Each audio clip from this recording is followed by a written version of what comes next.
রাজধানীর ব্যস্ততম এলাকা শাহবাগ। এখানের বিভিন্ন জায়গা থেকে এই শাহবাগ মোড়ে আসা যায়। একটি হচ্ছে ঢাকা বিশ্ববিদ্যালয় টিএসসি থেকে এই মোড়ে আসা যায় এবং বাংলা মোটর থেকেও এই মোড়ে আসা যায় এবং কাঁটাবন থেকে, তারপরে হচ্ছে মৎস্য ভবন থেকে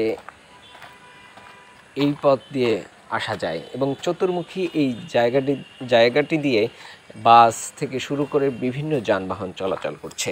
আর এর পাশ ঘিরেই রয়েছে ঐতিহ্যবাহী বঙ্গবন্ধু শেখ মুজিব মেডিকেল বিশ্ববিদ্যালয়, তার সাথে রয়েছে বারডেম ইনস্টিটিউট, তার পাশে রয়েছে সোহরাওয়ার্দী উদ্যান ঐতিহ্যবাহী, তার পাশে আরেকটি রয়েছে জাতীয় জাদুঘর এবং কেন্দ্রীয় গ্রন্থাগার বা লাইব্রেরি, তার সাথেই রয়েছে কবি নজরুল ইসলামের সমাধি, তার পাশে আরেকটি রয়েছে ঢাকা ক্লাব ঐতিহ্যবাহী, এবং এখন বন্ধ রয়েছে সেটি হচ্ছে জিয়া শিশু পার্ক।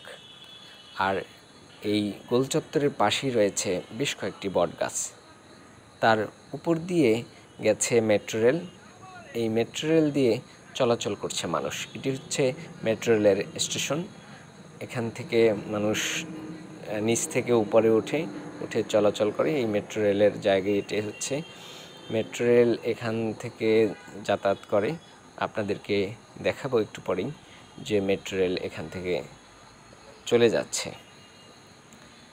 এইমাত্র দেখতে পাচ্ছেন যে মেট্রো রেলটি এটি হচ্ছে মতিঝিলের উদ্দেশ্যে যাচ্ছে। এটি দিয়াবাড়ি, উত্তরার দিয়াবাড়ি থেকে যাত্রা শুরু করেছে এবং গন্তব্য বা স্টেশনগুলো পার করে তারপরে এখন যাচ্ছে। এটি শাহবাগের স্টেশন মেট্রো রেলের। দেখতে পাচ্ছেন যে বাস চলাচল করছে এবং এটি দুপুরবেলার টাইম, তাই বাসের তেমন একটা বা যানবাহনের একটা ভিড় না থাকলেও এই ঐতিহ্যবাহী এটি একটি স্মৃতিও রয়েছে। শাহবাগ চত্বর আন্দোলন সংগ্রামের জায়গা এটি।